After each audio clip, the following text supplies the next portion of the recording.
Degree সম্বন্ধে মোটামুটি আমাদের সবার আইডিয়া আছে যে অ্যাডজেক্টিভের ডিগ্রি কেমন হয়। 3টি ডিগ্রি হয় সাধারণত, পজিটিভ, কম্পারেটিভ ও সুপারলেটিভ। তবে আমরা কতটা জানি, আমাদের ডেপথ কতটা আছে, তা এই দুটো উদাহরণ থেকে বোঝা যায়। এই দুটি উদাহরণের মধ্যে স্লাইড ডিফারেন্ট আছে। দুটোই সুপারলেটিভ ডিগ্রিতে আছে। Sachin is the best cricketer in the world, আর Sachin is one of the best cricketer in the world. এখানে জাস্ট একটু দুটোর মধ্যে পার্থক্য আছে। দুটোরই যখন আমরা পজিটিভ ডিগ্রিতে করতে যাব, দুটোর উত্তর অ্যান্সার কিন্তু আলাদা আলাদা হবে। যে প্রথমটাতে সচিন ওয়ার্ল্ডের মধ্যে বেস্ট, ওনার ধারে পাশে কেউ নেই।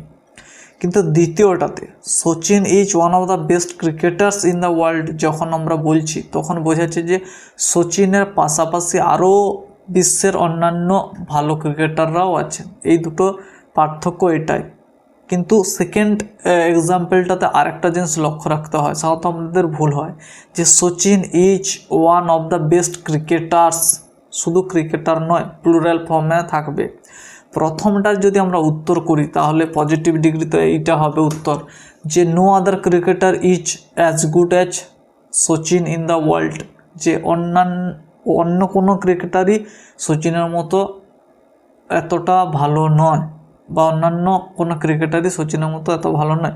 আর সেকেন্ডের উত্তরটা যদি করি আমরা, তাহলে উত্তরটা এরকম হয় যে very few cricketers are as good as Sachin in the world, যে খুব অল্প সংখ্যকই ক্রিকেটার আছেন যারা সচিনের মতো ভালো হন, বা সচিনের সাথে যাদের কম্পেয়ার করা যায়, কম্প্যারিজন হয়। তাহলে বোঝা গেল যে দুটো উদাহরণই সুপারলেটিভ ডিগ্রিতে ছিল, কিন্তু এই দুটোর মধ্যে একটা স্লাইড ডিফারেন্ট ছিল। এই ডিফারেন্টটাকে আমাদের ধরতে হবে, না হয় এটা ভুল হবে। আমাদের ডিগ্রি শেখাটা তখন কাজে লাগবে না যদি এই ভুলটার থেকে যায়, যে ক্রিকেটার্স হয়।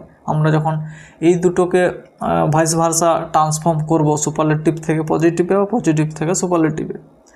ডিগ্রি সম্বন্ধে আমি একটু ছোট্ট করে এই কনফিউশনটা যাতে ক্লিয়ার হয় বললাম। আরও যদি ইলাবোরেট ক্লাস লাগে তাহলে তোমরা কমেন্ট সেকশানে জানাতে পারো।